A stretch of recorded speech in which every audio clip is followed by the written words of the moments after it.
Xabi Alonso a vraiment demandé ça à son équipe. Beaucoup ne vont pas être contents, mais tout va se voir lors du prochain match. Alors qu'il vient de nous être officialisé que Kylian Mbappé et Vinicius seront nos leaders offensifs lors du prochain match, sans signe de Rodrigo pour l'instant, Xabi Alonso aurait fait passer un message à son équipe, mais surtout à ses attaquants. Ceux qui ne courent pas et ceux qui ne font pas les efforts ne joueront pas. Avec une demande plus spécifique envers les offensifs, vous n'êtes pas obligé de courir comme les défenseurs, mais vous devez constamment presser et de ne pas attendre de toujours recevoir le ballon, faire le travail soi-même. Là est un détail important que vous souhaitez ou non, qu'on peut prendre comme exemple, surtout l'exemple le plus frais avec le Paris Saint-Germain récemment, à leur manière de se battre sur chaque ballon, d'aller toujours au duel. C'est un détail qui est censé tellement être naturel à la base pour obtenir des bons résultats et surtout obtenir un vrai collectif et montrer que tout le monde est là pour la même cause, qui n'a malheureusement pas pu être installé par Carlo Ancelotti jusqu'à présent. Mais si Xabi Alonso arrive à faire en sorte de faire de Vinicius, de faire de Mbappé, de faire de Rodrigo, des joueurs qui pressent sans cesse avec leur tripes, là, il peut installer quelque chose de concret. Et je vous le dis, tout va s'apercevoir rapidement lors du premier match. Premier match où il nous a aussi été officialisé d'ailleurs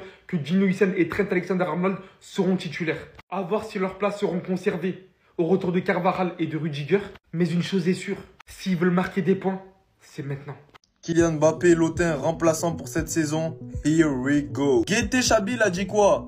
Je sais une chose, si vous ne courez pas et vous ne travaillez pas dur, vous ne jouerez pas quel que soit votre nom. Il sait très bien ce qu'il fait. Il a rajouté vous n'êtes pas obligé de courir comme les défenseurs, mais vous devez constamment presser. Presser.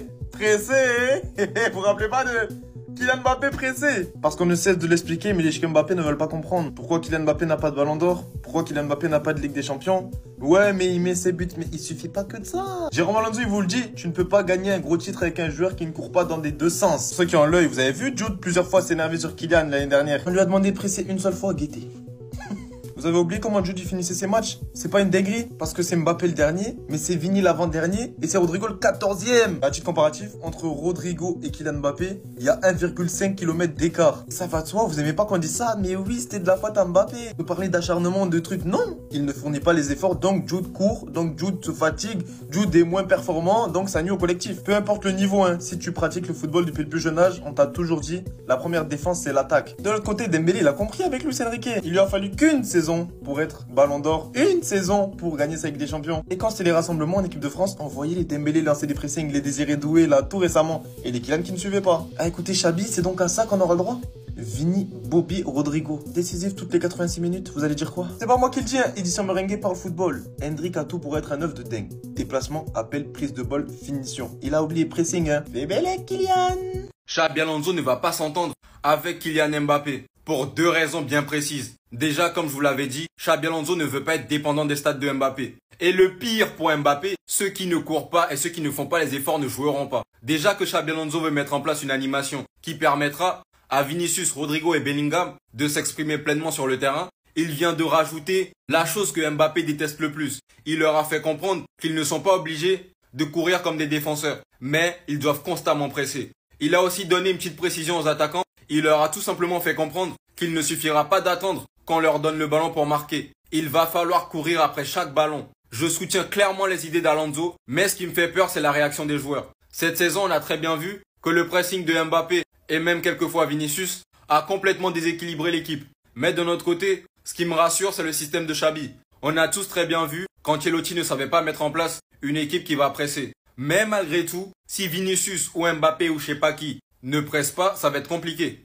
Arrêtons un peu de le critiquer en vrai, parce qu'on aimerait tous avoir le salaire de Kiki de Bondy. Après Rudiger, Alaba, Mbappé et Trent Alexander-Arnold, voici les 3 pistes pour la saison prochaine en joueurs potentiellement gratuits. Miles Lewis-Kelly, Ibrahima Konaté et Christian Mosquera. Je pense que pour Lewis-Kelly, ce sera très compliqué. Arsenal va, je pense, le prolonger.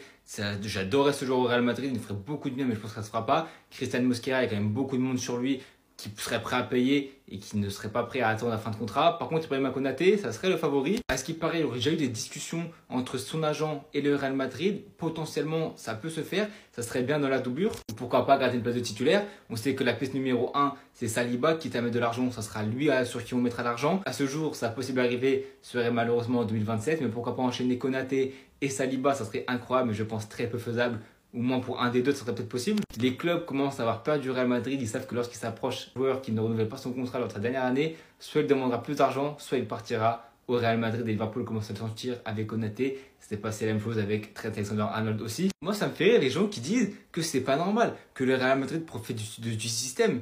Mais non, le Real Madrid a gagné ce droit-là d'être le plus grand club de l'histoire, le plus grand club du monde. Et pourquoi il se priverait de prendre des joueurs en fin de contrat, tout libre de tout contrat, sans indemnité de transfert? Ça ferait du bien économiquement. Et tu profites de ton influence, de tout ce que tu as fait dans ton histoire pour intéresser les plus grands clubs, les plus grands joueurs du monde. Tous les clubs le font, tous les clubs prennent des joueurs libres de tout contrat. Le Paris Saint-Germain l'a fait longtemps, le Bayern l'a fait, tout le monde le fait. Mais quand c'est le Real Madrid, ça dérange parce que le Real Madrid recrute les plus grands joueurs, en tout cas les joueurs les plus cotés. Le Real Madrid attire tellement les plus grands joueurs que même quand tu as un club qui est sur un joueur prêt à être transféré 90%, que c'est sûr que ça va être fait, si le Real Madrid débarque, tu es sûr que le joueur va approcher pour le Real Madrid. Et c'est la même chose lorsque tu arrives d'une fin de contrat ou d'une potentielle prolongation de contrat avec ton équipe. Je comprends que ça peut frustrer, comme avec Trent Alexander-Arnold, que ça frustre les supporters de Liverpool, mais nous on n'y est pour rien. Florentino Pérez, il est intelligent, il ne va pas griller de l'argent pour griller de l'argent. Il a déjà fait pour la Coupe du Monde des clubs avec 10 millions pour Trent. L'hiver d'avant, quand on avait tous nos défenseurs pétés, il était prêt à mettre de l'argent, Liverpool a refusé, ça fait ça pour tout le monde. Donc pourquoi le Real Madrid et Pérez et le board se priveraient de profiter de l'influence qu'ils ont et de la gloire qu'ils ont gagnée pour que les joueurs signent libre de tout contrat au Real Madrid? Les gars, ça vous rappelle pas quelqu'un? Ceux qui ne courent pas et ceux qui ne font pas les efforts ne joueront pas. Voilà ce que Xabi Alonso a déclaré dans son vestiaire. Ah là là là là, à qui ça vous fait penser directement? Il a dit, vous n'êtes pas obligé de courir comme des défenseurs, mais vous devez constamment presser. Personnellement, ça me rappelle Luis Enrique avec Kylian Mbappé. Il parlait de Michael Jordan. Il a dit, tu dois défendre comme un fils d'eux, etc. Donc si Xabi Alonso il a déclaré ça, c'est parce qu'il a vu qu'avec Carlo Ancelotti, c'était compliqué à ce niveau-là. Donc on va voir s'il arrive à mettre ça en place, Xabi Alonso. Mais il sait que dans le foot actuel, les premiers, enfin ça a toujours été le cas, mais surtout actuellement parce que le foot il est de plus en plus athlétique, les premiers défenseurs c'est les attaquants. Si les attaquants ils font pas un minimum un boulot défensif, en tout cas le premier rideau c'est eux. Et ben ça va se répercuter derrière, ça va être plus dur pour le milieu et encore plus pour la défense. Aujourd'hui il faut courir, le foot il demande ça. Les joueurs ils sont de plus en plus prêts physiquement, ils courent de plus en plus, donc les attaquants ne peuvent pas se permettre de ne rien faire défensivement. Tous les coachs le savent, et les coachs espagnols encore plus, c'est eux qui mettent le pressing. L'école Guardiola, Luis Enrique, etc., c'est eux, ça court de partout. Xabi Alonso, c'est un enfant de ces coachs-là. Donc forcément, lui aussi, il va vouloir ça. Maintenant, est-ce qu'il va réussir à faire comprendre ça à Kylian? C'est autre chose. Mais en tout cas, Kylian est prévenu. Maintenant, si Kylian ne court pas, il a dit ça va aller sur le banc. On verra si Xabi Alonso aussi, il a le courage de faire ça si Kylian ne court pas. Le Real Madrid s'intéresse à 3 joueurs qui seront bientôt gratuits, disponibles pour 0 €. Écoute bien, je t'explique ça tout de suite. C'est une tendance forte ces dernières années au Real Madrid, recruter des joueurs qui arrivent en fin de contrat. C'est une stratégie qui a permis de recruter des joueurs comme David Alaba, comme Antonio Rudiger et comme Trent Alexander-Arnold, Kylian Mbappé aussi, même si c'est un peu différent. Et le Real Madrid n'en a clairement pas fini. Selon la presse espagnole, il y a 3 nouveaux joueurs qui pourraient être recrutés pour 0 €. Alors ce serait pas cet été, mais ce serait pour l'été prochain.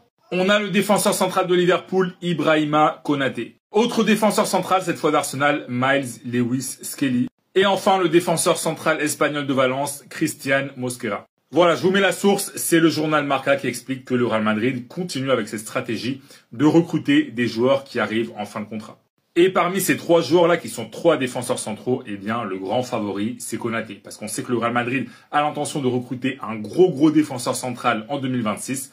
Eh bien, le joueur de Liverpool est le favori. Et ça met aussi fin à la piste Saliba, parce que Saliba, il est en fin de contrat en 2027. Mais si le Real Madrid recrute Konaté l'été prochain avec Asensio, avec Højlund qui seront toujours là, avec sûrement Militao qui sera toujours là, je pense que Saliba, eh bien, ce sera fini. Et toi là, dis-moi dans les commentaires si tu es fan du Real Madrid, si tu devais recruter un défenseur central pour 2026, qui ce serait? Ça peut être un des 3 joueurs de la liste, mais ça peut aussi être un autre défenseur central. Dis-moi tout dans les commentaires. Et comme d'habitude, si tu veux être au courant de toute l'actu des Merengues, je t'invite à t'abonner. Et les gars, quand je vois la tête de Rodrigo, je me dis que Xabi Alonso, il doit les massacrer à l'entraînement. Le pauvre, avec Carlo Ancelotti, c'était pas ça. On lui donnait la balle et on priait. Vous imaginez même pas comment je suis hypé par ce genre d'infos. Xabi Alonso qui veut répartir la responsabilité des buts, les gars. Ça veut dire que le danger, il peut venir de partout. Mbappé, Vinicius, Bellingham. J'aime ce genre de poulet. En fait, vous imaginez pas comment ce type de photo, ça me hype. Si vous faites de la merde, les gars, je vais vous en vouloir. Le groupe, il a l'air de bien vivre. Même si c'est un trophée de merde, les gars, mercredi, j'attends beaucoup. Mercredi, j'attends beaucoup. Relâchez Xabi Alonso, t'as pas beaucoup de temps. Tu récupères une équipe brisée, t'as pas de temps pour la mettre au point, tu dois gérer cette cacahuète sur pattes. Mais pitié Xabi Alonso, on a trop souffert, donne-nous du plaisir, donne-nous du contenu. Vous arrivez à me faire saliver juste avec une image. Et en tant que Madrilène, comment vous voulez pas qu'on soit heureux avec ce type d'image? Déjà Vinicius il a refait les tresses, le prime est activé. Dites-moi ce que vous en pensez les gars, mais Xabi Alonso je sens qu'il va nous pondre un poulet pas possible. Je suis hypé de gueudin et même si mercredi c'est un vieux match pour un vieux trophée, je m'en bats les reins. Je veux regarder mon Real Madrid jouer. On est ensemble, c'est léger, c'est pas lourd.